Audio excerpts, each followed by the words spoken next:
With the dawn of the 19th century, the United States entered into its industrial age. Small villages went from small farming areas to booming factory towns.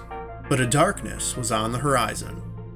The disease known as consumption had already been around for hundreds of years, and it was estimated that 1 of every 7 people who ever lived died from the disease. By the end of the century, between 70 and 90% of urban populations in America had the White Plague, and 80% of those numbers would die from it. In an effort to control the disease, the concept of creating specific buildings for sufferers of the disease to be quarantined and treated began gaining prominence. These sanatoriums began to be erected across the country to house the victims of the disease that had a new name: tuberculosis.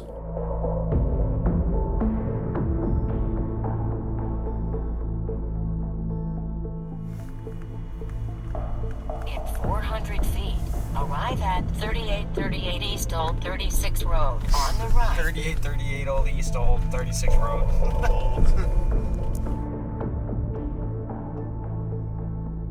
By 1905, the state of Indiana was looking to build a sanatorium outside of Indianapolis and chose a 504-acre parcel of land in Rockville. The Indiana State Tuberculosis Hospital opened 4 years later, featuring a hospital, administration building, powerhouse, and within 2 years had its own operating farm. My name is Greg Larson. I am the owner here at the Indiana State Sanatorium. In 1908, the state of Indiana thought, as part of its war on tuberculosis, that they were going to build, actually they called it a crusade on tuberculosis, they were going to build a state-of-the-art facility to treat tuberculosis in the state of Indiana. And so they eminent domained some land. There was a statewide competition to see where they would build it. They were looking for about 500-600 acres rural, south-facing exposures, supporting farmland, so that the town that they built around this sanatorium could be a self-supporting community. They picked Rockville and they started construction in 1908. It accepted its first patients in 1911. There was 3 wards. There was a men's ward, a women's ward, and a children's ward. From 1908 to 1968, it operated as the Indiana State Sanatorium. Towards the end, it was the Indiana State Hospital for Chest Diseases, because in the early 1960s, they had cured tuberculosis.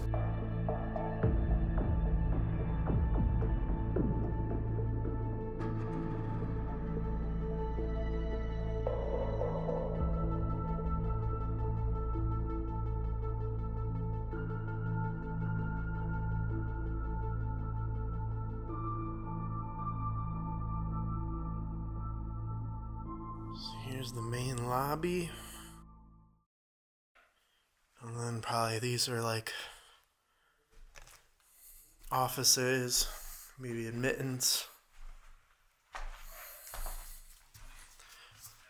Here's a bunch of blueprints of... Is that... I don't know if that's this place or what. This looks like it's almost like a house.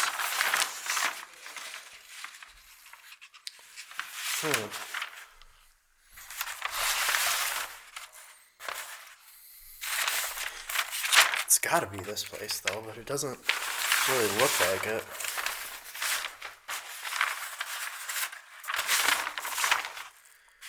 Some of this stuff could have been the torn down buildings though. Another office. Here's some old Seagram 7 over there. There's more like linens. Wheelchair.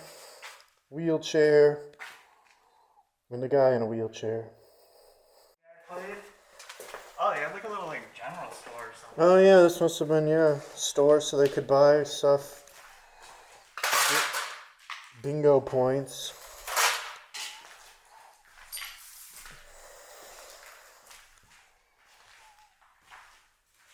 Andy's mints, 2 for 25 cents, 1 point. Bubblegum, Twizzlers, York mints. Here's the beauty salon here. All the old ladies could get their hair did up, trimmed. stick shots with that film simulator.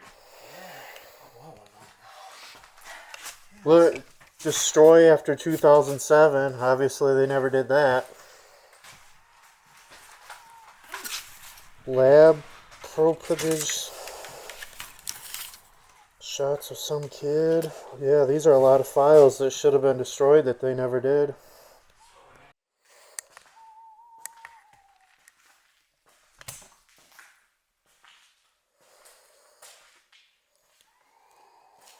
All sorts of just various bits and bobs. Electrical equipment.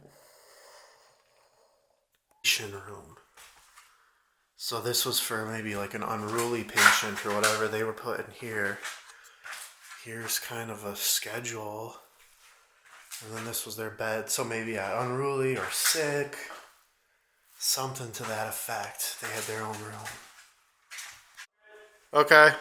Activities section where they could come and play games. Bingo, obviously. Yeah. This was probably for the people with like disabilities, that were at a lower functioning rate. And here's a lot of photographs they had of St. Patty's Day and stuff. Yeah, he had a helmet on. And then here's some sort of events, yeah. Reading will brighten your day. Here's a little library they had. Still some books. Looks like a lot of like old romance novels. Yeah, a lot of stuff for old folks. Here's some more old photos. There's some people doing some sort of a thing. Here's this guy's whole day here. He got up at 6:45, was allowed to go smoke. Meds, smoke. Finance window open. This guy sure got to smoke a lot. Last ice pass of the day. All lighters to be turned in and smoke patio closed. The massive facility did not begin that way. The first edition would be in 1918 when a school building was added. The following year, the name was changed to the Indiana State Sanatorium, and it was noted as having a waiting list of 400 people. In 1922, a superintendent's house was built and 2 bungalows for physicians followed soon thereafter.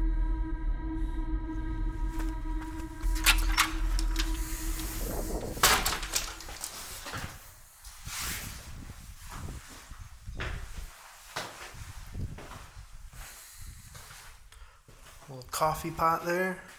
Some old diet records. Care plan, yeah, so for patients, obviously, for potential for fluid volume deficit related to chronic diarrhea, 96 to 98. Here's, I guess somebody was having some BK in here.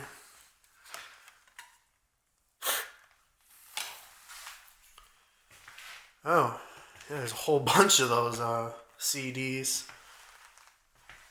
Old newspaper from 2011 when they shut down.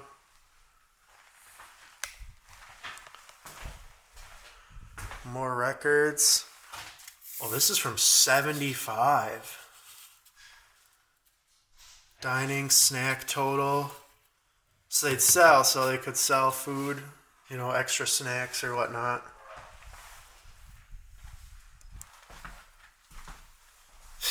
Yeah, there's a lot of toys just around here. I don't know if the last people that were here had kids or if it was stuff that maybe somebody brought in. Because these would probably been family or kids' rooms. Yeah, there's actually some stickers of little fairies on that.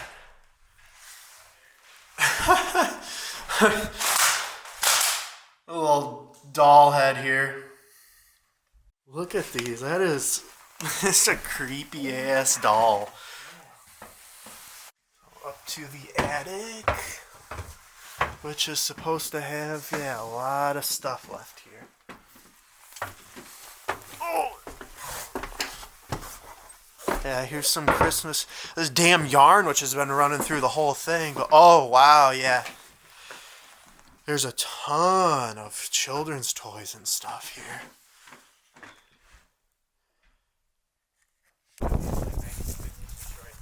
Yeah.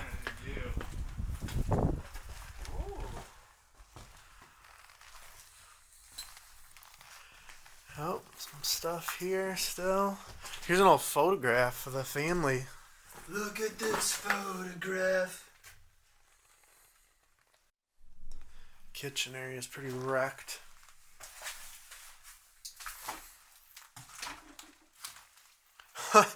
Check out this painting. The naked lady doing a dance. Oh yeah, there's some holes in this floor over here. Ooh, yikes. Oh, still stuff in this closet too.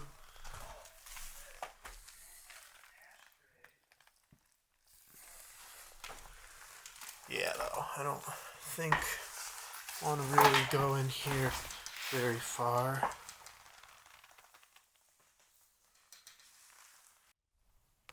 Little punching bag there. Oh, this must, they use this for the workout section. There's a weight machine back there.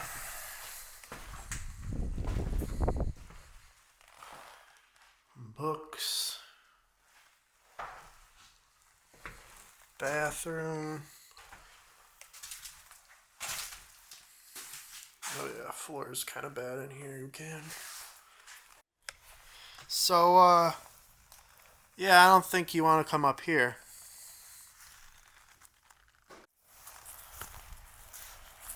Water kind of just sits. And that will stir the system.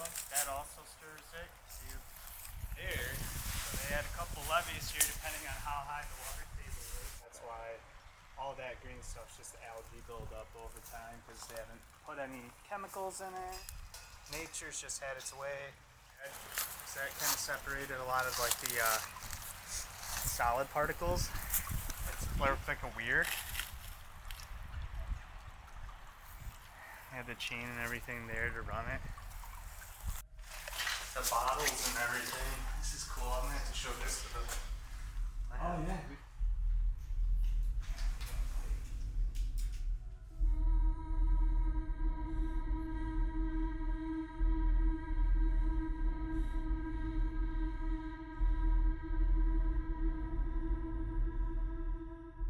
In 1950, a chapel and the new 5-story psychiatric building named Adams Hall was built.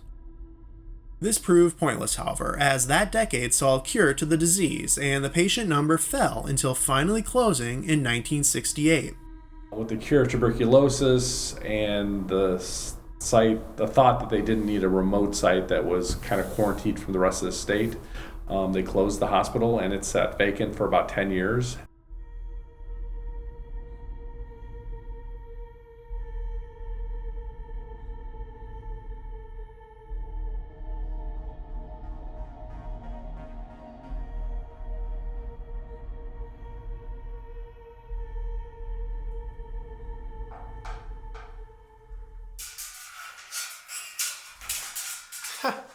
Wind's blowing these doors open. Say hello.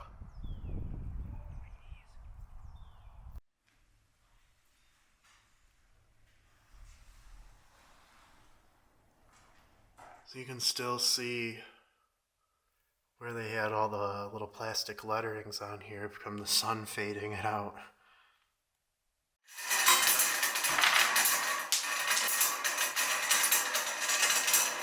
Not as graceful as it should be.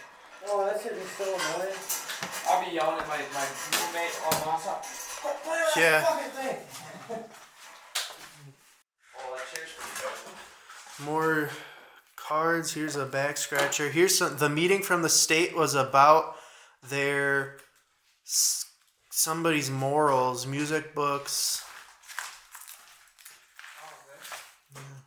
Dude, this is like a blood collection vial right here. sterile interior. Let's just got some gross stuff on it, but it's not used. There's another little library. Oh yeah, that's probably what it is. Pictures mass. Yeah, it was like arts and crafts is what here was. I think it's like 409 or 409. Yup, 409. Oh, this was the movie collector's spot here. You know, the movies you could watch.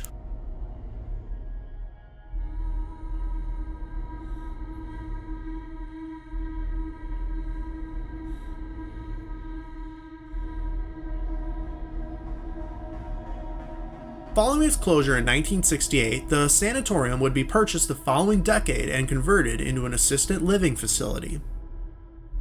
The older TB wards would be torn down, and in 1978, the Lee Allen Bryant facility opened.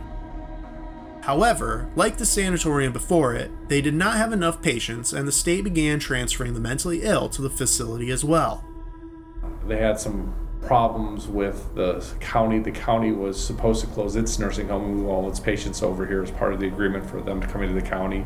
The county kind of reneged on that, and they didn't move the patients over, and so Lee Allen Bryant was kind of at a new $5 million facility with $1970, not $2022.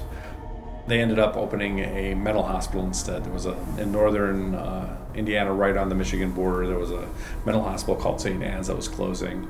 The state of Indiana needed a place to put about 200 mental patients, and they came in the state, take 200 mental patients, and Lee Allen Bryant raised their hands, and it never quite hit all cylinders as a mental hospital. The state of Indiana started cutting back on what they were paying for residential mental hospital care. There was billing issues. This facility never quite made a profit. Because they were not prepared to take care of these new patients with different issues, these patients were not properly cared for, and many were abused. But unlike the asylums that were shut down by the government in the late 1980s and early 1990s, the Bryant facility would operate until 2012. And in those years, things had only gotten worse. This is the residential ward building. It would house the mentally ill alongside substance abusers. Shockingly, residents were free to come and go, with the only requirement being to sign out before leaving the grounds. This lack of security is likely to have played a role in the horrific stories that came out during this time. In 1999, a case was brought to courts wherein maintenance man Charles Richardson raped an elderly woman with Alzheimer's. Following that, at least 4 patients would escape from the facility and would be found dead nearby.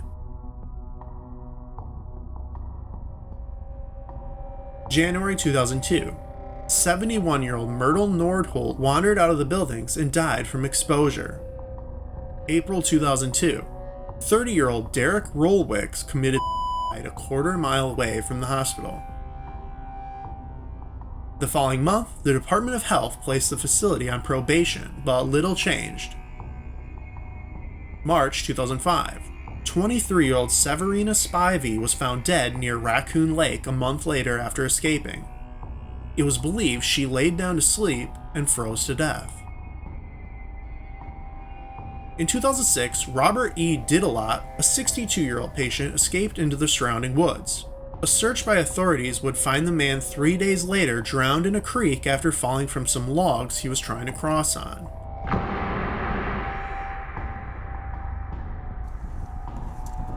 This is the powerhouse where Ryan J. Clark killed his coworker, Kenneth A. Godfrey, in August 2009.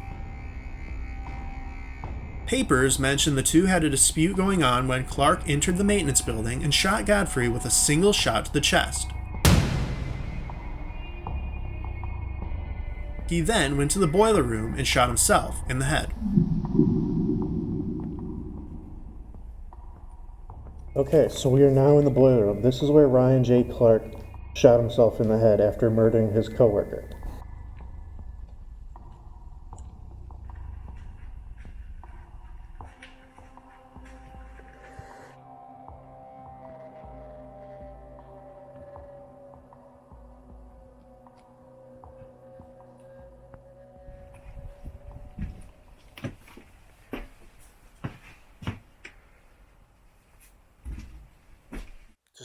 tons of wire hangers, plastic hangers. That's where they'd hang up stuff there. And then in here it looks like they might still have piles of clothes. Of course, yeah, white shears dining room curtains. So just stuff that they kind of kept here. Residents' clothes. Oh. Check out this hoarding spot up Wow. Yeah. on the linens. Oh my gosh. Oh.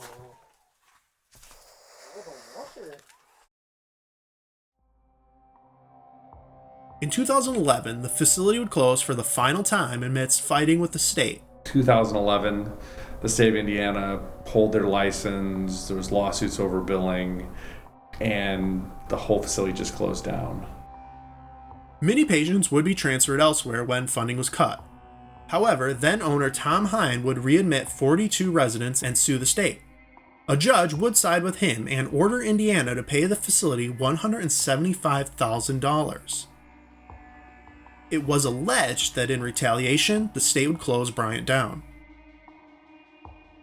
But the sad story of the hospital was not over yet. In the haste to transfer those here, violent patients that were formerly locked up here were placed in general population, as Lee Bryant was the only facility in the state that had maximum security. This led to at least one instance where a former inmate from here beat his roommate so severely that the man was sent to the hospital. Other patients who had grown accustomed to living here could not understand the move, with at least one attempted suicide. 2 other patients would be placed in a homeless shelter in Terre Haute rather than another mental facility. Oh my gosh, so this is somebody's notes here. Never tell a person you're not sex trained. Never tell a person when money comes from one hot shower, something dog. Don't eat any pork chop. Don't eat any beef noodles. Don't eat any something. Here's something about don't touch the other lag who lives. Don't say anything wrong to colored people. Don't talk about car accident. Don't touch laundry. So they just wrote notes about everything. Here's somebody's information. A police officer working for the city of COS, Colorado, stole Mr. Vaughn Bay's lighter, and I tried to return $15 to him by money order, but the money order was never cashed. Never report or say anything to nurse's station. Don't say hello again. Wow. I could sit here and read every single page of this, and it was just like, here's McDonald's Kanoko. Don't open no Christmas presents. Change underwear and socks.